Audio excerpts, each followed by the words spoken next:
राधे राधे दोस्तों। एक गांव में दीपांतर नाम का एक सेठ रहता था। वह बहुत पैसा वाला था और उसे अपने पैसा का बड़ा ही घमंड था और शंकर जी का बड़ा भक्त था। बहुत बड़ा भक्त था शंकर जी का।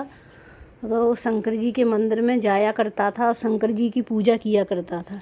एक दिन वह अपने ड्राइवर के साथ शंकर जी के मंदिर में गया और भोले बाबा से प्रार्थना करने लगा। उसने भोले बाबा से कहा, हे भोले बाबा, मैं इस बार चाहता हूँ, मेरी इच्छा है कि मैं तुम्हें 10 किलो चांदी का छत्र चढ़ाऊँ। तभी वो पुजारी से कहने लगा, पुजारी, मैं अभी इस बार शिवरात्रि को भोले बाबा को 10 किलो चांदी का छत्र चढ़ाऊँगा। मैं छत्र की व्यवस्था कर देता हूँ, तुम देख लेना आगे पूजा पाठ क्या कैसा होता। तभी पुजारी जी ने कहा, तुम चिंता मत करो, सब कुछ हो जाएगा। तब वो दीपांतर सेठ वहाँ से चलने लगा तो उसने देखा कि ड्राइवर नहीं है। तभी वो इधर उधर ढूंढने लगा, ड्राइवर को नहीं मिला। फिर पीछे कुछ आवाज़ें सी आ रही थी तो उसने सोचा चलो फ़ोन लगाता हूँ। फिर उसने फ़ोन लगाया अपने ड्राइवर को तो पूरी घंटी बजने के बाद भी फ़ोन नहीं उठाया। फिर उसने सोचा ये आवाज़ें आ रही हैं, चलो देखते हैं क्या हो रहा है पीछे। तो दीपांतर वहाँ गया तो वो तो सेठ था तो उसे जाने को रास्ता भी मिल गया। तो उसने पूछा, भाई यहाँ क्या हो रहा है। तभी वहाँ के बूढ़े बड़े लोग सभी कहने लगे, इस कुएं में हमारा बैल गिर गया है। हम लोग उसे प्यार से नंदी भी बुलाते थे। जब शंकर भगवान की आरती होती थी तब वो भी झूमता था और जब भक्त लोग आकर अपना घंटा बजाते थे तो वो भी घंटा बजाने पे अपना मूड हिलाता था। और ये हमारा बहुत प्रिय बैल है, हम इसे प्यार से नंदी बुलाते हैं। तभी सेठ जी ने कहा कि तभी अंदर से कुएं से आवाज़ आई कि रस्सी फेंको, रस्सी फेंको। तभी ऊपर लोग खड़े थे, उन्होंने रस्सी फेंकी और उस रस्सी को पकड़कर बैल और वह आदमी ऊपर आ गया। जब सेठ जी ने देखा, वह आदमी कोई और नहीं था, सेठ का ड्राइवर था। उस टाइम तो सेठ जी ने कुछ नहीं कहा क्योंकि उन्हें बहुत गुस्सा आया।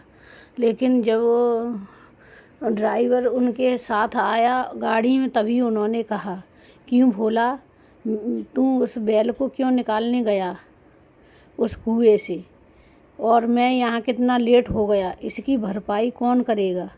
लेकिन भोला कुछ नहीं बोला। तभी सेठ जी बड़बड़ाते रहे। फिर सेठ जी घरें चले गए। भोला एक शंकर भगवान का बहुत बड़ा भक्त था। वह बड़ी श्रद्धा और भक्ति से पूजा किया करता था शंकर भगवान की। उसका छोटा सा परिवार था तो वो ड्राइवर की नौकरी सेठ के घर करता था। सेठ उसे तनख्वाह देते थे, उसी से उसका घर चलता था। भोला सच्चे दिल से और सच्ची आराधना से गरीबों की सहायता करता था और भोले बाबा की अपनी भक्ति से पूजा किया करता। जब सेठ अपने घर पहुंच गया, भोला अपने घर पहुंच गया। फिर सुबह दूसरे दिन भोला जब अपनी ड्यूटी पर गया तब सेठ जी ने कहा, क्यों रे भोला, मैं तुझे ड्राइवर के पैसा देता हूँ कि बैल निकालने की, तू ये बता कि उस कुएं से बैल तूने क्यों निकाला, उस फटीचर बैल में क्या रखा था। अब जो और तभी भोला कुछ नहीं बोला और सेठ उसे भोला को बहुत बुरा भला बोलने लगी। जब सेठ जी ने बैल के बारे में बोलना शुरू किया तभी भोला ने बोलना शुरू कर दिया था। तभी उस बैल को हाथ फेरता था उसके ऊपर, उसे कुछ खिलाता था। और अब की बार वो मंदिर गया तो उसने वह बैल देखकर बड़ा खुश हुआ भोला को। तब भोला ने उसके सर पर हाथ फेरा और कहा, देख मैं आज तेरे लिए केला लेकर आया हूँ, लेकिन चलो अपन दोनों पहले शंकर भगवान की पूजा आराधना तो कर लें तब खाना। तो भोला बहुत ही सच्चे दिल का और अच्छा भक्त था भोले बाबा का और नंदी को बड़ा प्यार करता था। तभी सेठ बैल के बारे में भला बुरा कहने लगे। तब भोला ने कहा, सेठ जी, आप उस बेजवान जानवर के लिए ऐसे शब्द क्यों बोल रहे हो। वो भी तो हमारे और तुम्हारे तरह भक्त है भोले बाबा का। तभी सेठ कहने लगा, भोला तू अपनी तुलना मुझ में करता है और उस बैल को की तुलना करता है। तुझे पता है मैं कितना बड़ा भक्त हूँ। तूने कर्म किए होंगे नौकरों वाले, इसलिए तुझे जन्म मिला है मेरा ड्राइवर बना, और उसने बैल ने कर्म किए होंगे जानवर वाले, इसलिए वो जानवर बना है। तभी भोला ने कहा, हाँ सेठ जी, हम तुम्हारी बात मानते हैं, ये सब बात सही है, लेकिन किसी को कुछ नहीं बोलना चाहिए, क्योंकि सभी को तो भोले बाबा ने ही बनाया है ना, तो सभी भोले बाबा के भक्त हुए। तभी सेठ कहने लगा, तू अपनी तुलना मुझ में करता है। मैं इतना बड़ा भक्त हूँ कि अब की शिवरात्रि को चांदी का छत्र चढ़ा रहा हूँ भोले बाबा को। तेरी औकात है चांदी का छत्र चढ़ाने की? तभी भोला ने कहा, अरे महाराज, मेरी कहाँ, मैं इतना महंगा कहाँ से छत्र चढ़ा पाऊँगा। ये तो आप लोगों की दया से मेरा घर पल रहा है, मैं कहाँ। तभी वहाँ शिवरात्रि के दिन बहुत ज़्यादा भीड़ लगी थी मंदिर में, और मंदिर के पुजारी ने पूरी तैयारी कर ली थी। सेठ जी का इंतज़ार कर रहे थे छत्र चढ़ाने के लिए। तभी भोला से सेठ जी ने कहा, चलो शिवरात्रि में मंदिर में। तो भोला सेठ जी को लेकर गया, और सेठ जी, तभी पुजारी जी सेठ जी का इंतज़ार कर रहे थे। तो पुजारी ने देखा बड़ी सी गाड़ी आई और सेठ जी उसमें से उतरी, और सेठ जी ने अपने हाथों में छत्र ले लिया था। तभी भोला से कहने लगे, भोला तू यहीं खड़ा रहना, उस दिन की तरह इधर उधर मत जाना। अगर गया और मैं लौट कर आया, तू मुझे यहाँ नहीं मिला, तू मेरी नौकरी से जाएगा और इस गांव में किसी के घर में भी नौकरी नहीं कर सकता। तो भोला डर गया और सहम गया। सेठ जी उस छत्र को लेके मंदिर में चले गए। भोला मंदिर में तो नहीं गया, लेकिन मंदिर के बाहर ही खड़ा होकर भोले बाबा की सच्चे दिल से आराधना कर रहा था। तभी भोला हाथ जोड़कर भोले बाबा की बाहर ही आराधना करने लगा, और भोला भोले बाबा के लिए बहुत रो रहा था, और रोते रोते वो ओम नमः शिवाय का जाप करने लगा। तभी छत्र लेकर दीपांगर अंदर पहुंच गए। दीपांगर को देखकर सभी भक्त लोग हैरान रह गए, और सभी लोग जय जयकार करने लगे, बोलने लगे, भक्त होए तो दीपांगर सेठ जैसा हो। देखो चांदी का छत्र चढ़ा रहा है, कितना बड़ा भक्त है। और पुजारी जी भी उनकी तारीफों के खूब पुल बांध रहे थे। सभी लोग दीपांगर की जय जयकार कर रहे थे, दीपांगर इतना बड़ा भक्त है। तभी वहाँ जैसे ही दीपांगर ने वो हाथ में छत्र लिया और चढ़ाने के लिए भोले बाबा के लिए चले, तब वो बैल आया और बैल ने पीछे से टक्कर मारी, तो छत्र भी गिरा एक साइड में, और दीपांगर भी गिर गए, उनके चोट लग गई। तभी उन्होंने कहा कि इस बैल को, मूर्ख बैल को भगाओ, नहीं तो और भी लोगों को मारेगा। तब फिर वहाँ के लोग उस बैल को भगाने लगे। इसके बाद एक घटना और भई आश्चर्यचकित। उसके बाद ज़ोर ज़ोर से आंधी आने लगी। आंधी आने से वह सभी लोग एकदम वो हो गए। तभी वहाँ से शिवलिंग गायब हो गया। यह देखकर सब लोग चकित रह गए, और मंदिर के पुजारी ने कहा, इससे पहले मैंने ऐसी घटना कभी नहीं देखी। पता नहीं आज शिवरात्रि के दिन भोले बाबा कहाँ अंतर ध्यान हो गए। ये तो अनिष्ट की आशाएं दिख रही हैं। तभी थोड़ी देर में आंधी शांत भई, तो एक स्वर सुनाई दिया, ओम नमः शिवाय, ओम नमः शिवाय। तब पुजारी जी कहने लगे, ये ओम नमः शिवाय का मंत्र का जाप कौन कर रहा है, चलो बाहर चलकर देखते हैं। तो सभी लोग बाहर आए, तो दीपांगर भी, सेठ भी आया बाहर।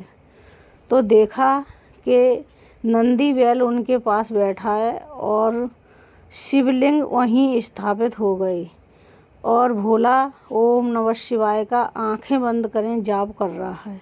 यह देखकर सभी लोग चकित रह गए, और पुजारी जी कहने लगा, आज दिन तक मैंने ऐसा भक्त नहीं देखा कि भगवान अपने भक्त के लिए बाहर आकर स्थापित हो जाएं और दर्शन दें। तभी दीपांकर सेठ भी देख रहा था। उसकी आंखें फटी रह गईं और मुंह बवा रह गया और यह देखने लगा। तभी उसने कहा, भोले बाबा के चरणों में जाकर गिर गया और कहने लगा, हे प्रभु, इस मूर्ख भक्त को मना कर दो। मैंने आपकी भक्ति बहुत अहंकार से किया, मुझे माफ़ कर दो। तभी भोले बाबा कहने लगे, दीपांकर सेठ, तुमने अपनी भक्ति को सोने चांदी से तौला है। भक्ति कभी सोने चांदी से नहीं तौली जाती, वह तो भाव की होती है। भगवान तो भाव के भूखे होते हैं। तुमने मेरे भोला का बहुत दिल दुखाया है, बहुत कुछ उससे कहा है, और मैंने तुम्हें अपनी कृपा से तुम्हारे घर में धन संपत्ति दी है, तो उसका सदप्रयोग करो, ना कि दुरुपयोग करो। दूसरों की मदद करो। तभी दीपांकर भोले बाबा से माफ़ी मांगने लगा और भोले बाबा यह सब कहकर वहाँ से अंतर्ध्यान हो गए। बिरजू और बिरजू की दो लड़कियाँ रहती थीं। एक गांव में बिरजू और बिरजू की दो लड़कियाँ रहती थीं और उसकी पत्नी रहती थी। तभी नया साल आ रहा था तो लड़कियों ने कहा, अब की बार तो पिताजी हमें नए नए कपड़े दिला देना, नया साल आ रहा है। यह सुन बिरजू चुप रह गया, क्योंकि उसके पास पैसे नहीं थे।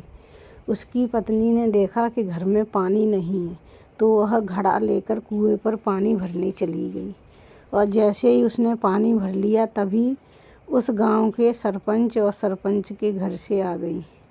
तो यह देखकर सरपंच ने कहा, गांव के मुखिया ने कहा, क्यों सरला, तुम इस कुएं से पानी क्यों भर रही हो? तुम नीची जाति की हो, छोटी जाति की होकर तुम इस कुएं पे पानी भर रही हो, जहां हम लोग पानी भरते हैं और पीते हैं।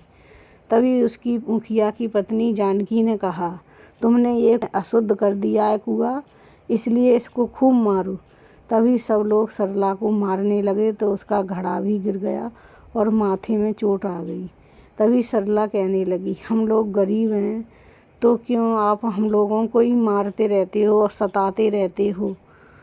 तभी सरपंच ने एक सभा बुलाई, सभी लोगों को, गांव के सभी लोगों को बुलाया और वहाँ बिरजू और बिरजू की पत्नी भी बुलाई।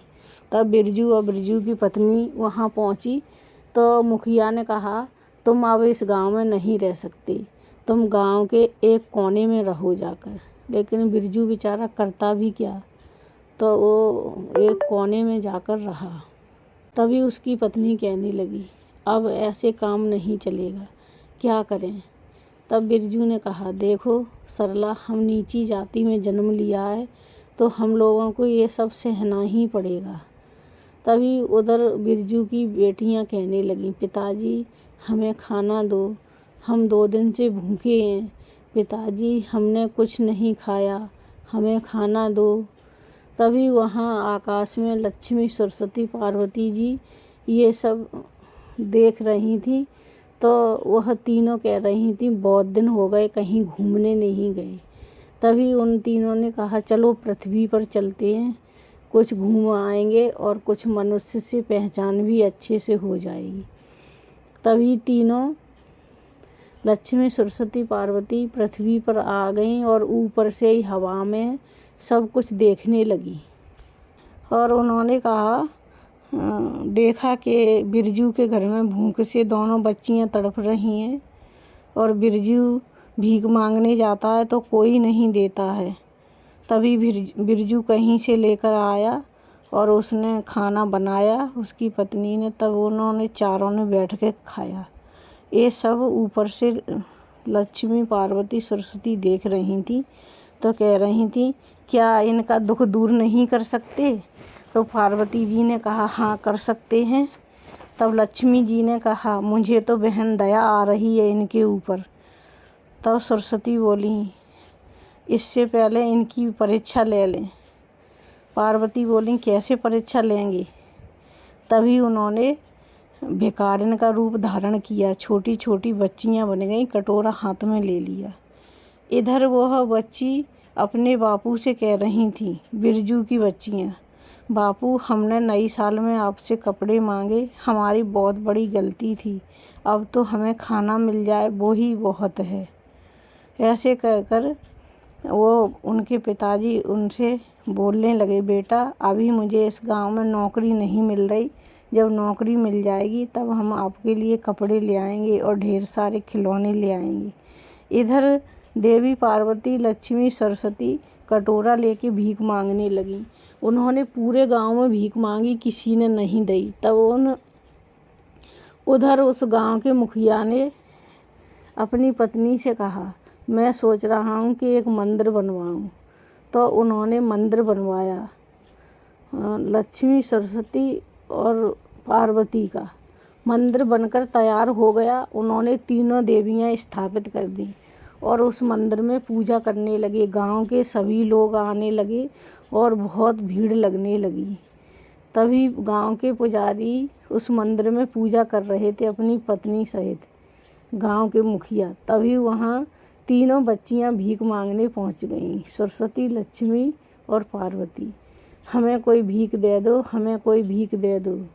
तभी मुखिया ने देख लिया ये बाहर खड़ी मांग रही हैं। तभी मुखिया भागकर आया और कहने लगा, मंदिर बना नहीं कि भिखारी आ गए, देखो भीख मांगने के लिए यहाँ लाइन लग गई, चलो भाग जाओ यहाँ से। ये कहकर मुखिया ने उन तीनों लड़कियों को भगा दिया। फिर उन्होंने लक्ष्मी जी कहने लगी, अब बहन कहाँ जाएंगी। तब भीख मांगते मांगते वह गांव के एक कुंडे वाले घर में पहुंची। उन्होंने देखा कि दो बच्चियां खेल रही हैं। तभी उनसे कहने लगी, हम 3 दिन से भूखे हैं, क्या भोजन मिलेगा। तभी उन बच्चियों ने कहा, हाँ हाँ मिलेगा, आप हमारे घर आइए, आपको कुछ मिलेगा, जो हम खाएंगे वो ही तुम्हें देंगे। और आप किसी भी घर में चली जाओ, आपको खाना नहीं मिलेगा, क्योंकि यहाँ सभी छोटी जाति कहकर भगा देते हैं। तब वो तीनों बच्चियों को बड़े प्रेम से बिरजू ने और सरला ने भोजन अपने हाथों से बनाकर खिलाया। भोजन खाकर उन तीनों बच्चियों ने कहा, आपने बड़ा स्वादिष्ट भोजन बनाया है, बहुत अच्छा भोजन बनाया। तभी आशीर्वाद देकर वो बच्चियाँ वहाँ से चली गईं। और वो बच्चियाँ मतलब वहाँ बिरजू से कहने लगीं, क्या तुम भी भीख मांगते हो हमारी तरह। तब बिरजू ने कहा, हाँ हम भी भीख मांगते। तब वो बच्चियाँ कहने लगीं, आप वहाँ मंदिर बन गया है तो उस मंदिर के दरवाजे पर भीख मांगो जाकर, वहाँ सभी लोग खूब भीख देते हैं। तो बिरजू ने कहा, हाँ ये सही कह रही हैं, वहाँ मंदिर के बाहर मैं बैठ जाऊँगा तो मुझे भीख मिल जाएगी, तो उससे मेरा काम चलेगा। तो बिरजू और बिरजू की पत्नी भीख मांगने के लिए मंदिर पहुंच गए और कहने लगे, हमें भीख दे दो, हमें भीख दे दो, कुछ दे दो खाने को, कुछ दे दो। गांव के मुखिया ने देखा कि बिरजू और सरला यहाँ भी भीख मांगने आ गई। तभी गांव का मुखिया मंदिर से निकलकर बाहर आया और बोला, भिखारी, नीची जाति का होकर तू यहाँ भी भीख मांगने आ गया मंदिर को अशुद्ध करने के लिए। और बिरजू को एक धक्का लगाया उसकी पत्नी को, और बिरजू को डंडा लेकर मारने लगी और उसकी पत्नी को भी मारने लगी। यह देखा उनकी बच्चियों ने तो भाग कर आईं दौड़ के अपने बापू और माँ को बचाने के लिए, लेकिन उसने मुखिया ने उन बच्चियों को भी मारा। तब एक वहाँ चमत्कार हुआ, जो मंदिर में उन्होंने 3 स्थापित मूर्ति की थी, पार्वती और लक्ष्मी और सरस्वती की। तब ये तीनों मूर्ति गायब हो गई और मूर्ति की जगह तीनों वे भिखारिन कन्या खड़ी हो गई। यह देखकर सभी हैरान हो गए, लेकिन उन कन्या में से तीनों देवियां प्रकट हुईं और उन्होंने कहा, मुखिया तूने बहुत अत्याचार किया है, तू नीची ऊंची जाति करता है, तुझमें बिल्कुल दया नहीं है, तू बहुत अधर्मी है, मंदिर बनवाता है, मंदिर के नाम पर धर्म का व्यापार कर रहा है, तू बहुत बेकार है मुखिया, तूने बिरजू को और सरला को बहुत सताया है। तभी उन देवियों ने उनको बहुत दंड दिया मुखिया को, और बिरजू और सरला को खूब धन पैसा खूब पैसा दिए उन बेटियों को, नए नए कपड़े दिए। और बिरजू और सरला पर देवियाँ खुश हो गईं और उनसे कहा, हमारा आशीर्वाद है, आज से तुम्हें भीख मांगने की कोई ज़रूरत नहीं पड़ेगी। तुम आनंद से अपनी बेटियों के साथ अपने घर में रहो, जाओ, हमारा आशीर्वाद है। तीनों देवियों ने बिरजू और सरला को आशीर्वाद दिया और मुखिया ने उन तीनों देवियों से खूब माफ़ी मांगी, क्षमा मांगी। तब देवियों ने उससे कहा, ठीक है, तू आज के बाद गरीबों को नहीं सताएगा और ऊंची नीची जाति नहीं करेगा, जा, मैं तुम्हें माफ़ करती हूँ। तो दोस्तों, ये है हमारी कहानी। आपको अच्छी लगे तो शेयर करना, लाइक करना और कमेंट में लिखना मत भूलना। धन्यवाद।